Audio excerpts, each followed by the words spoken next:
오늘은 창세기 48장의 말씀을 중심으로 거절이 아니다 소명이다, 거절이 아니다 소명이다 라는 제목의 말씀을 전하고자 합니다. 여러분, 신앙이 뭡니까? 신앙은 관계죠. 하나님과의 관계, 그게 신앙입니다. 여러분, 특별히 하나님과의 관계에서 중요한 게 뭘까요? 하나님께 나를 맞추는 거예요. 그게 신앙생활입니다. 하나님께 나를 맞춰드리는 거, 하나님의 생각에 내 생각을 맞춰야죠. 하나님의 시선에, 하나님 바라보는 그곳에 내 시선도 맞춰야죠. 하나님의 꿈에 내 꿈을 맞추고, 하나님의 성품에 내 인격을 맞추고, 하나님의 기준에 내 기준을 맞춰드리는 거, 그게 뭐라고요? 이게 신앙이라는 거예요. 그리고 그걸 하나님과의 동행이다, 뭐 이렇게도 말합니다. 그러니까 신앙이다, 뭐 관계다, 동행이다, 뭐 같은 말이죠. 굳이 비유를 한다면 이렇게 말할 수 있을 것 같아요. 기찻길이 있는데 기찻길이 레일이 몇 개예요? 2개잖아요. 하나는 안 됩니다. 하나는 하나님이라고 한다면 나머지 하나는요, 똑같이 따라가는 나라는 거예요. 이게 하나님과 동행이죠. 벗어나면 돼야 안 돼요? 아니요. 기찻길은 계속 같이 가는 거예요. 같은 간격 가운데 같이 나아가는 거, 같은 방향으로 평행하여 나아가는 거, 이게 하나님과의 동행이고 이게 신앙생활이다라는 것입니다. 그러므로 여기서 중요한 게 뭐냐면 이 레일에서 벗어나지 않는 게 중요한 거예요. 하나님의 레일을 따라서 계속 끝까지 가는 게 되게 중요하다는 것입니다. 그러니까 여기서 중요한 게 뭐냐면 이런 거예요. 하나님과 나의 다를 때가 있을 거 아니에요. 그 다름을 자꾸 깨닫고 인지하고 인정해야 된다는 거예요. 아, 다르구나. 알고 깨닫고 나를 수정해 가야 되겠죠. 되게 중요한 모습입니다. 그래서 조금씩 방향을 수정해 가는 거, 나를 주님께 자꾸만 맞춰 드리는 거, 그래서 그 레일과 하나님의 레일과 함께 달려가는 거, 이게 우리의 신앙생활이고 그게 하나님과의 온전한 동행의 모습이더라라고 하는 것입니다. 오늘 본문 이야기에서도 이런 것들을 좀 볼 수 있다라고 하는 거예요. 한 3가지 말씀드리기 원하는데, 첫 번째 이런 겁니다.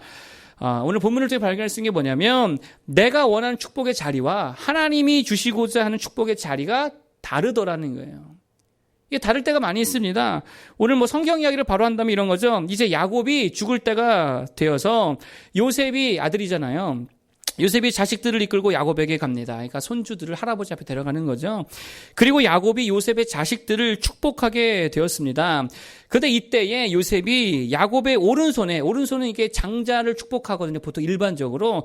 그러니까 요셉이 야곱의 오른손에다가 첫째 아들을 므낫세를 두고, 그 다음에 왼손에다가는 에브라임 둘째 아들을 축복받게 하려고 데리고 갔다라고 하는 거예요.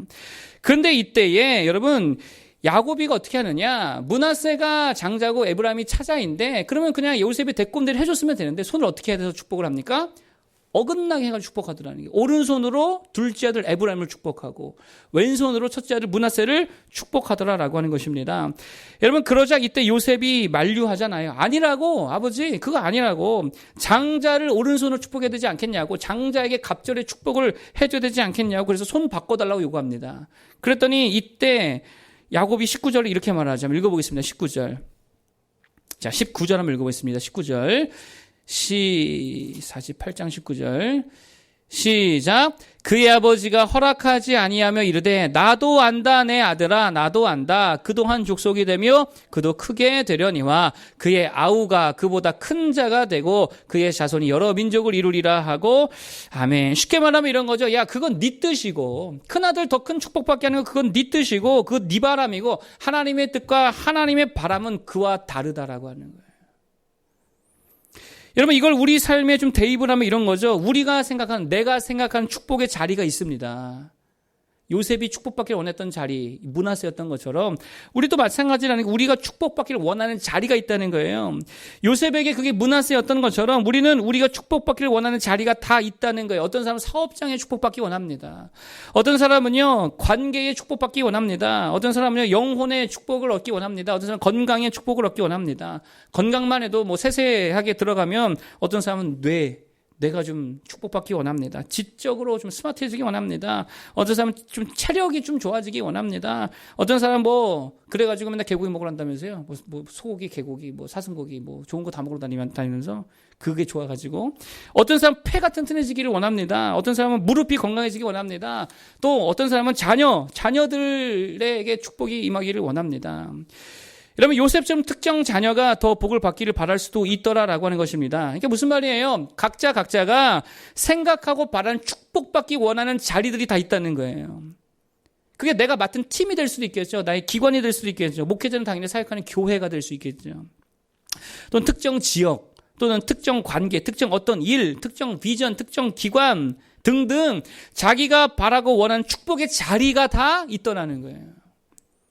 근데 문제는 내가 원하는 축복의 자리와 하나님이 축복해 주시고자 하는 그 자리가 다를 수 있더라는 거예요. 그 갭이 있다는 거예요. 나는 물질의 축복을 원하는데 하나님은 야, 물질 축복 말고 너에게는 관계의 축복을 주겠다. 이럴 수 있다는 거예요. 나는 육신의 건강의 축복을 원하는데 하나님은 영적 은사의 축복을 더해 주겠다. 이럴 수 있다는 것이면 이게 다를 수 있다는 거예요. 그럼 이렇게 하나님의 뜻과 내 뜻이 다를 때에 어떻게 해야 됩니까? 뭐 어떻게 해야 돼? 누구의 뜻을 맞춰야 돼요? 하나님의 뜻을 맞춰야 되겠지요. 내 뜻을 내려놓고 내 바람을 내려놓고 하나님의 주시고자 하는 대로 그것을 수용해야지요. 그리고 하나님이 부어주시는 그 자리에 더 집중해야 된다라고 하는 거예요. 별 수 없습니다. 여러분 잘 보세요. 요셉이 아무리 아니라고 큰아들 므낫세에게 축복해 달라고 아무리 해봐야 야곱이 손을 바꿔요 안 바꿔요? 안 바꿔요. 나도 안다. 그러나 하나님의 뜻은 찾아 에브라임이 복받는 거야 라고 에브라임 축복해 주잖아요. 여러분 하나님은 하나님의 뜻을 꺾지 않으시지요. 누가 뜻을 꺾어야 합니까? 내가 내 뜻을 꺾어야 되는 거예요. 내가 내려놓아야 되는 거예요. 그리고 하나님의 뜻을 내가 수용하고 받아들여야 된다는 것입니다. 그리고 거기에 내가 이제는 거기에 집중하고 몰입해야 된다는 거예요. 그게 신앙이에요. 대표적인 예를 찾아본다면 사도 바울을 들 수 있습니다. 사도 바울이 원했던 축복의 자리가 있었습니다. 그게 뭡니까? 주님, 내게 육체의 가시가 있습니다. 내게 육체의 연약함이 있습니다. 그 연약함에 복을 허락해 주옵소서. 안지를 고쳐 주옵소서. 간지를 고쳐 주옵소서. 어쨌든 그 자리에 축복해 달라고 간절히 기도했다라고 하는 그걸 바랬다는 거예요. 하나님이 원하신 하나님이 주고자 하시는 축복의 자리는 육체가 아니었습니다. 사도 바울이 육체를 건강해 주는 게 하나님의 뜻이 아니었습니다. 그럼 하나님의 뜻이 어디에 있었어요? 어디다가 축복해 주십니까? 전도사에게 열매의 축복을 부어 주십니다. 무슨 말이에요? 건강의 축복은 주지 않았지만 건강이라는 자리에는 축복해 주시지 않았지만 전도의 자리, 사명의 자리, 열매 맺는 그 자리에는 엄청난 축복을 부어 주셨다는 거예요. 그래서 이때에 주님이 사도 바울에게 하신 말씀이 뭡니까? 네 은혜가 네게 족하도다. 그래서 사도 바울이 어떻게 해요? 자기 뜻을 다 내려놓죠. 그 이후로 그거 기도하지도 않았다 그러면서요. 수용하고 다 받아들이고 오히려 어디에 집중합니까? 건강해지기 위해서 개고기 먹고 거기 집중하는 게 하는 것이 아니고 어디에 집중하냐면 사역에 열매 맺기 위해서 다 집중하더라는 거예요. 여러분 하나님이 복 주시고자 하던 그 자리에 더 집중하더라는 것이면 더 몰입하더라는 것이 모든 것 다 내려놓고 수용하고 집중하더라. 여러분 그러니까 이 땅에 살아가는 바보가 누구입니까? 하나님이 뭐 이런 거죠. 하나님이 물질 축복에 관심이 전혀 없는데 계속 물질 달라고 바보짓 아니에요. 하나님은 물질 축복에 관심이 없습니다. 근데 자꾸 하나님 보고 물질 달라고 그러면 그거 바보짓이죠. 하나님께서 나를 물질 축복으로 쓰려고 하는 게 아닌데 다른 걸로 쓰기를 원하셔서 다른 자리에 막 복을 쏟아 부어주시려고 하는데 그걸 모르고 그걸 내려놓지 못하고 계속 되도 않는 물질 그러고 있어서야 되겠냐라고 하는 거예요. 얼른 하나님이 주신 그 축복의 자리 거기에 집중해야 될 줄 믿습니다. 그래서 이런 게 참 중요한 것 같아요. 뭐든지 빈익빈 부익부라 그러죠. 빈익빈 부익부. 이 개념이 참 중요한 것 같아요. 무슨 말입니까? 어디에 집중하라는 거예요? 잘 되는데 하나님께서 막 부어주시는데 거기에 더 집중하라는 거예요. 그래서 한 조직의 리더, 기업의 리더가 그랬다 그러죠. 이게 실제 있었던 일인데 전체 실적을 파악해봤대요. 어려움이 있어가지고 전체 실적을 파악해봤더니 전체 실적에서 약 70%, 80%를 담당하는 부서들이 소수가 있고 나머지 한 절반 이상은요. 그들 다 합해봐야 20%, 30%밖에 실적을 못 내고 있더라는 거예요. 그러니까 다 없애버렸대요. 20%, 30%밖에 실적 못 내는 그 부서 다 없애버렸대요. 그리고 그 에너지, 그 비용 그거 가지고 70, 80% 실적 내는 곳에 더 집중 투자해 줬더니 그 부서가 70, 80% 실적 맺던 것들이 100%, 120%, 150%, 200%까지 쭉쭉 치고 올라가더라는 거예요. 여러분 이게 뭡니까? 내려놓고 수용하고 집중해야 될 것에 집중하라는 거죠. 여러분 이걸 우리 개인에게 적용하면 이런 겁니다. 여러분 너무 막 해결되지 않은 문제 있잖아요. 해결되지 않을 것 같은 문제들, 그런 어려움들, 그런 고난이 있을 때에 거기 쏟는 에너지를 확 줄여버리라는 거예요. 거기 신경 쓰는 에너지 확 줄여버리라니까 하나님께 맡겨버리시기 바랍니다. 그리고 그 에너지로 뭐 하라고요? 열매가 있는 곳, 결과가 있는 곳, 성과가 있는 곳, 의미가 있는 곳, 보람되고 기쁨이 있고 뭔가 내가 사명감을 가지고 소명의식을 가지고 덤빌 수 있는 그 자리에다가 다 쏟아 부으라는 거예요. 걱정한다고 해결돼야 안 돼요. 안 되죠. 그 걱정할 에너지를 어디다 쏟아부으면 되니까 기도하는 데 쏟아부으면 되잖아요. 여러분께서 지난주에 말씀드렸습니다. 아도니람 젖슨, 아도니람 젖슨. 인도 선교 가려다가 어떻게 되었다고요? 길이 막혔다는 거예요. 동인도에서 갈등 때문에. 막히니까 이 젖슨 선교사가 어떻게 합니까? 그거 열겠다고, 막힌 길 열겠다고 막 달려들고 에너지 쏟고 막 그러지 않았습니다. 그랬으면 금방 퍼졌겠죠. 뭐 실망하고 실족하고 돌아갔겠죠. 그거 그렇게 에너지 쏟지 아니하고 어떻게 했습니까? 내려놨습니다. 인도 선교를 내려버려. 지금까지 준비하고 아깝지만 내려버리자, 내려놓자. 그리고 하나님이 인도하시는 대로 새로운 길을 받아들였다는 게 그게 뭐였어요? 미얀마 선교. 그랬더니 거기에 집중하고 그랬더니 대박 치더라는 거예요. 여러분 예수님의 제자들 보면 좀 그런 거 생각되지 않습니까? 어느 날 이 어부들은요, 이게 참 실력이 없는 꽝인 어부들인 것 같아요. 껐떡하면 밤을 새도록 고기를 내렸지만 고기 못 잡는 침이 이렇게 드냐. 고기를 잡는데 어느 날 밤이 새도록 고기가 잡히지 않았다는 것입니다. 여러분 잘 보세요. 이쯤 되면 이들이 뭐를 생각해 봐야 되느냐? 이런 겁니다. 야, 내가 어부로서 재능이 없구나. 내가 이 어부회를 계속 해야 되느냐? 이거 생각해 봐야 되는 거예요. 보세요. 고기를 못 잡잖아요. 잡을 때마다 공치잖아요. 아니 어떻게 밤이 새도록 어부라는 사람들이 밤이 새도록 잡았는데 못 잡냐라는 것입니다. 그러면 그 자리가 내 자리냐? 이거 한번 생각해 봐야 된다는 거예요. 하나님이 과연 나를 어디다가 쓰시려고 이러시는 건가 생각해 봐야 된다는 거예요. 여러분 그런데 하나님의 축복이 어디에 부어집니까? 물고기 잡는 데 축복이 부어지는 게 아니라 어디 잡는 데 부어져요? 사람 낚는 자리에, 이 새로운 사명의 자리에 능력과 은혜가 막 부어진다라는 거예요. 그래서 제자들의 결단이 뭡니까? 배 버리고, 금을 버리고, 직업 버리고, 하나님이 부어주신 그 축복의 자리, 사람 낚는 어부의 자리로 가서 집중하더라는 거예요. 뒤에 사도행전 가면 어떻게 됩니까? 대박을 치더라는 거예요. 여러분 안 되는 거 억지로 붙들지 말고 하나님이 부어주신 그 축복의 자리 거기에 집중할 수 있기를 바라겠습니다. 되도 않는 연애생활 그거 너무 안 되면 그거 하지 마요. 뭐 그 저것벌이 기다려야죠. 사업 안 되면 그거 왜 계속합니까? 그거 할 게 아니고 정말 하나님이 나를 부르셔서 열매 맺게 하시는 자리 정말 하나님이 나를 쓰시고자 하는 그 자리 거기에 나의 모든 에너지를 다 쏟아 부어야 될 줄 믿습니다. 그래서 나를 좀 내려놓고 하나님의 뜻을 수용하고 그 뜻에 집중할 수 있는 우리 모두가 되기를 바라겠습니다. 두 번째로 좀 하나님과 내가 좀 다를 때가 있습니다. 타이밍이 좀 다르다는 거예요. 내가 생각하는 축복의 타이밍과 하나님이 주신 축복의 타이밍이 좀 다를 때가 많이 있다는 거예요.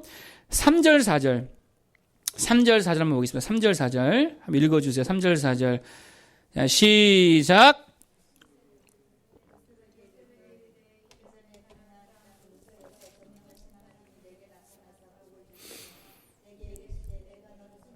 번성하게 하여 내게서 많은 백성이 나게 하고 내가 이 땅을 내 후손에게 주어 영원한 소유가 되게 하리라 하셨느니라. 아멘. 자, 무슨 말입니까? 야곱의 말인데요. 하나님께서 내게 축복을 약속해 주셨다라는 것입니다. 생육하고 번성케 하고 이 땅을 내 소유로 다 주겠다. 자, 그런데 보세요. 문제가 뭐냐? 생육하지도 않았어요. 번성하지도 않았어요. 이 땅을 소유로 주시지도 않았어요. 지금 애굽 피신하잖아요. 그러니까 뭐 아무것도 이루어진 게 없다는 거예요. 약속이 안 지켜진 겁니까? 그거 아니죠. 이 축복의 약속이 이루어지긴 이루어집니다. 근데 언제 이루어집니까? 야곱이 죽고 야곱의 아들 요셉이도 죽고 한참 뒤에 그 이후의 세대에 가서 출애굽기 정도 가서 이루어지더라는 게 그때에는 200만 명 번성을 생육했죠. 그때 가나안 땅 들어가죠. 땅을 기업으로 받죠. 잘 보세요. 무슨 말이냐면 하나님이 주시는 타이밍이 내가 생각한 타이밍과 다를 수 있다는 거예요. 이게 달라요. 여러분 그러면 타이밍이 다르다는 말이 무슨 말입니까? 여러분 사실 이걸 잘 이해해야 되는데 타이밍이 다르다라는 말은요. 응답이 없다, 응답이 더디다 이런 차원으로 접근할 게 아니고 제가 요즘에 이 말 많이 하는 것 같아요. 소명이 다르다. 어떻게 해요? 소명이 다르다 이렇게 접근해야 되는 거예요. 소명이 다르다는 말로 치환할 수 있다는 것입니다. 오늘 야곱에게 주었던 축복의 내용이 언제 이루어진다고요? 나중에 후대에 야곱도 죽고 요셉도 죽고 당대 사람들 다 죽고 난 이후에 나중에 이루어지더라는 거예요. 자, 그러면 야곱과 요셉의 때는 어떤 때냐라는 것입니다. 그냥 축복을 마냥 바라고 소원하고 기다리는 때냐? 그거 하다가 끝난 때냐? 그거 아니라는 거예요. 이들 나름의 뭐가 있었다고요? 소명이 있었다고요. 약속의 말씀이 더디 이루어진다. 타이밍이 나와 안 맞다. 그러면 지금 나에게 또 다른 소명이 있다는 것을 기억해야 될 줄 믿습니다. 그게 뭐냐? 준비시켰다는 거예요. 축복의 때를 준비시키기 위해 이들을 부르셨다는 거예요. 축복의 타이밍의 당사자는 아니었지만 그 나름대로 하나님의 소명, 부르심이 있었다라는 것입니다. 여러분, 우리도 마찬가지라는 거예요. 어쩌면 우리가 바라고 원하고 또 그러한 그런 어떤 축복들, 어떤 회복, 부흥, 열매, 어쩌면 우리가 생각한 타이밍에 그것들이 오지 않을 수 있다는 거예요. 여러분, 몇 년도죠? 2007년도. 제가 이제 신학교 다닐 때 2007년도인데, 그때 한참 운동했던 게 뭐냐? 100년, 코리안 리바이벌 100년이라 그래가지고요. 1907년도 부흥을 재현시키자. 2007년이잖아요. 그래서 그때 막 신학생들 맨날 전국적으로 모여가지고 막 컨퍼런스 하고 부흥회 하고요. 막 기도회 하고요. 근데 부흥이 왔어요? 안 왔어요? 안 왔어요. 우리 타이밍과 하나님의 타이밍이 다르다는 거예요. 그러면은 그냥 닭 쫓던 개 마냥 허무하게 허탈하게 있어야 돼요? 그게 아니라고요. 그 나름대로 우리의 소명이 여전히 있더라는 거예요. 그게 뭐라고요? 때로는 준비하라는 거예요. 기도로 준비하고 축복의 때를 물질로 준비하고 때로는 어떤 영적 자원으로 준비하고 그 축복의 때를 준비하는 것이 그들의 소명일 수 있더라라고 하는 것입니다. 때로는 고난을 잘 견디면서 통과하는 것이 소명일 수 있겠죠. 준비가 아니라 인내가 우리 소명일 수 있습니다. 초대교회 순교자 시대가 있었습니다. 그때가 바로 그런 때라고 할 수 있습니다. 축복의 때라고 할 수 없잖아요. 엄청난 박해가 있었는데요. 다 죽였는데요. 번영하고 부흥의 때는 아니었습니다. 그런데 그들이 그 고난과 박해를 몸으로 몸소 맞고 버티고 견디면서 자신들의 그 인내, 오래 참음에 대한 소명에 충실했더니 그 이 후대에 엄청난 번영과 평화와 성장의 축복이 교회에 따라오더라는 거예요. 그러므로 중요한 게 뭐냐? 하나님 언제 축복해 주시렵니까?를 묻기 전에, 언제 성공하게 해주실 겁니까?를 묻기 전에, 언제 결혼하게 해주실 겁니까? 언제 돈 벌게 해주실 겁니까?를 묻고 따지기 전에 뭐를 점검하라고요? 현재 나를 향한, 지금의 나를 향한 하나님의 부르심이 뭐냐? 이거부터 붙들어야 되는 거예요. 오늘 하나님은 나를 어느 자리로 부르셨는가? 이거부터 볼 줄 알아야 되더라라는 것입니다. 준비를 위한 부르심일 수도 있다라고 하는 거예요. 인내를 위한 부르심이라고 볼 수도 있다는 거예요. 변화와 혁신을 위한 부르심일 수도 있다라는 것입니다. 아니면 정말 내 때가 전성기가 될 수도 있다라고 하는 거예요. 그걸 볼 줄 알아야 된다는 것입니다. 다윗도 뭐 그런 걸 우리에게 전형적으로 보여주고 있지 않습니까? 다윗이 원했던 축복의 타이밍이 뭐예요? 하나님, 내 당대에 성전 짓기 원합니다. 성전 짓는 데가 얼마나 큰 축복이에요. 주님, 제가 성전 지어드리고 싶습니다. 하나님의 축복 타이밍이 안 맞았죠? 하나님이 허락하지 않으십니다. 야, 네 때는 안 돼. 네 타이밍이 안 돼. 언제 이걸 허락하세요? 그 아들 솔로몬의 때 허락하십니다. 다윗이 아이고 나는 아니니까 아무것도 안 할래. 그냥 뭐 바라고 원하고 그냥 뭐 그러고 있어야지. 허탈하게 있어야지. 그러지 않았습니다. 그때부터 소명을 깨닫죠. 그게 뭐예요? 그러면 내가 다음 때에 성경 짓는 그 모든 것들을 내가 뭐 하겠다? 준비해 놓겠다. 이 소명 의식으로 살았다는 거예요. 가만히 있지 않았습니다. 아이고 딜레이 되네. 응답 안 하시네. 나는 그냥 가만히 있어야겠다. 이러지 않았습니다. 허탈하거나 허무하거나 기도해봐야 안 되는 건 아니었다는 거예요. 다 준비하는 소명으로 모드가 바뀌었다는 거예요. 준비하는 모드로. 여러분, 그러니까 타이밍이 안 맞는 거, 좀 딜레이 되는 거, 이거 하나님의 거절이 아닙니다. 거절이 아니라고요. 그렇게 하나님의 사인을 해석하면 안 된다는 것입니다. 뭐가 다른 거예요? 소명이 다른 거예요. 나에게 또 다른 소명이 있더라는 거예요. 여러분, 지금이 딱 그런 때라고 생각합니다. 우리가 부흥을 말하지만 사실 코로나가 또 터져버렸잖아요. 그러니까 뭔가 타이밍이 좀 이렇게 어긋나는 것 같아 보이지 않습니까? 여러분, 근데 이게 하나님의 거절입니까? 부흥을 구했을 때 하나님의 거절이라고 생각하세요? 아니, 이렇게 접근하면 안 된다고요. 다른 소명이 있다는 거예요. 은혜의 때를 준비하라는 거예요. 반드시 하나님의 은혜 때가 올 건데, 부흥의 때가 올 건데, 막 쏟아 부어주신 때가 올 건데, 그때를 준비해라. 기도로 준비하고 실력을 키워서 준비하고 역량을 준비하고 맷집을 준비하고 인내를 준비하고 그래서 이후에 올 전성기 이후에 올 축복의 때를 더 잘 누리도록 뭐 하라고요? 준비하라는 거예요. 그게 어쩌면 우리들의 소명일 수 있더라라고 하는 것입니다. 그러면 그 부르심에 충실할 수 있어야 된다라고 하는 거예요. 축복의 타이밍이 다르다? 어떻게 해석하라고요? 거절이 아니다. 다른 소명이 있다. 이렇게 해석을 해야 되는 거예요. 그걸 볼 줄 아는 안목들이 열리는 무대 되기를 바라겠습니다. 마지막 세 번째, 하나님과 우리가 좀 다를 때가 있습니다. 그게 뭐냐? 축복의 방식. 축복하시는 방식에 있어서 내 방식과 하나님의 방식이 다를 수 있다는 거예요. 그냥 쉽게 말해서 야곱에게 있어서 복이 뭐냐? 뭐 그런 거죠. 가족들이 다 잘 지내는 거. 이게 뭐 늘 아버지들이 생각하는 복 아니에요. 아유, 우리 자녀들 다 잘 지냈으면 좋겠다. 이게 축복이잖아요. 방식은요. 야곱이 생각한 방식은 뭡니까? 나랑 멀지 않은 곳에서, 내 품에서, 우리 자녀들 내 품에서 잘 먹고 잘 크고 건강하고, 이게 야곱이 생각했던 야곱의 방식입니다. 근데 하나님의 방식은요. 요셉을 야곱의 품에서 떠나게 하는 거였어요.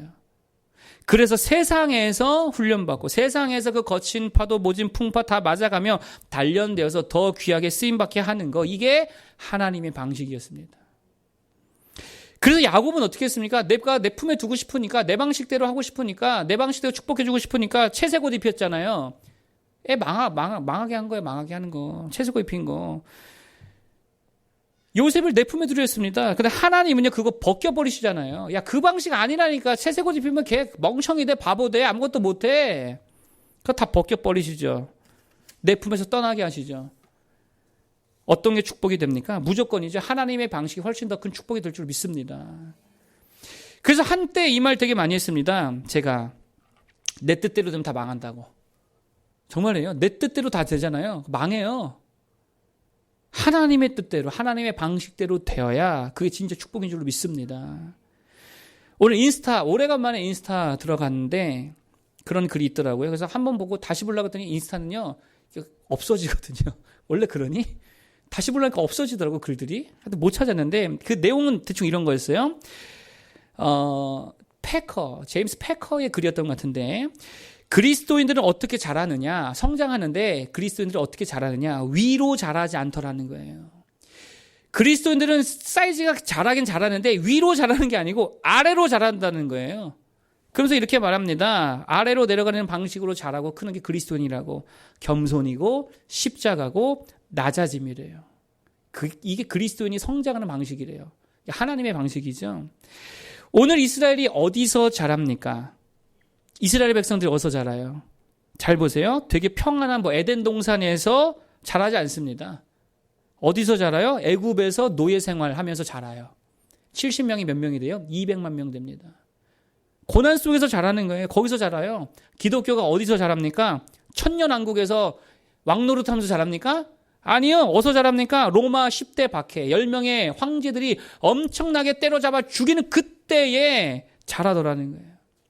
우리나라 기독교도 마찬가지입니다. 언제 자라요? 일제 치하에서 자라죠. 언제 자라요? 6.25 전쟁 그 통해서 공산당들의 엄청난 박해 속에서 기독교가 자라더라는 거예요. 아이러니입니다. 하나님은 자신의 자녀들, 자신의 화초를 광야에서 자라게 하시더라는 거예요. 아이러니잖아요. 그러므로 여러분, 너무 온실 속에 있으려고 하지 마십시오. 그 내 뜻이에요. 모든 게 다 잘 되어야 되는 강박에서 벗어나십시오. 그 내 뜻이라는 거예요. 그래서 오전에 뭐라 말씀드렸어요? 우월 컴플렉스에서 벗어나라. 우월 컴플렉스. 예수 믿으면 다 잘 돼. 예수 믿으면 다 우월해져. 예수 믿으면 다 성공해. 예수 믿으면 다 부자 돼. 아니요. 이거 그냥 내 뜻이라니까, 이거는. 내 강박 증세입니다. 그 병입니다. 우월 컴플렉스라고 하는 병이에요. 하나님의 방식이 아니라는 거예요. 때로는 그리스도인도 이별할 수 있지요. 때로는 실패할 수도 있지요. 때로는 넘어질 수 있죠. 깨지고 버림받고 상처받고 가난하고 헐벗고 미움받고 그럴 수 있다라고 하는 거예요. 그런데 그러한 광야 생활 가운데에서도 하나님의 백성들은 하나님이 뭐하게 하신다고요? 자라게 하신다는 거예요. 축복해 주시더라는 거예요. 광야에서 부어진 축복이 있을 줄 믿습니다. 식물이 위로만 자라면 어떻게 됩니까? 밑으로 안 자라고 위로만 자란다. 어떻게 돼요? 그 바람 불면 다 뽑히지 않을까요? 밑으로 자라야 될 거야. 자라야 되잖아요. 위로만 자라면 바람으로 다 꺾이죠. 땅 아래로 깊게 자라면 어떻게 됩니까? 아무리 거센 바람이 불어도 끄떡없지요. 중간에 부러져도 밑에가 탄탄하면 어떻게 됩니까? 다시 올라오는 거예요. 그래서 하나님은 그러한 방식으로 우리를 빚으시는 줄로 믿습니다. 어디에서요? 광야에서. 어디에서? 애굽 종살이에서. 어디에서? 고난 중에 우리에게 큰 축복을 부어줄 줄 믿습니다. 그래서 반드시 정금과 같이 나오게 하실 줄로 믿습니다. 내 방식으로 축복받으려 하지 마십시오. 하나님의 방식으로 축복받을 때에 더 큰 은혜와 축복이 넘치게 될 줄로 믿습니다. 오늘 세 가지 말씀드렸어요. 나와 하나님이 다를 수 있다 그랬죠? 첫 번째, 축복받는 자리가 다를 수 있다라고 하는 거예요. 그때는 내 뜻을 내려놓고 하나님의 뜻을 수용하고 하나님이 부어주신 그 자리에 더욱더 집중 몰입할 수 있는 모두 되기를 바라겠습니다. 축복의 타이밍이 또 다를 수 있다 그랬죠? 타이밍이 다르면 거절이 아니라 그랬어요. 그 뭡니까? 나에게 또 다른 소명이 있구나. 특별히 준비하는 소명, 인내하는 소명, 그런 소명 의식을 가지고 살아가는 모두가 되기를 바라겠습니다. 그러면 하나님의 타이밍에 더 큰 축복이 임하게 될 줄 믿습니다. 세 번째, 축복받는 방식이 다를 수가 있더라. 하나님은요, 에덴 동산 안에서 축복해 주시지 않습니다. 어디에서요? 광야에서, 고난 중에, 사망의 음침한 골짜기 중에서 큰 축복을 부어줄 줄 믿습니다. 내 방식대로가 아니라 하나님의 방식대로 더 큰 복을 얻는 모두가 되기를 바라겠습니다. 찬양 하나 할까요?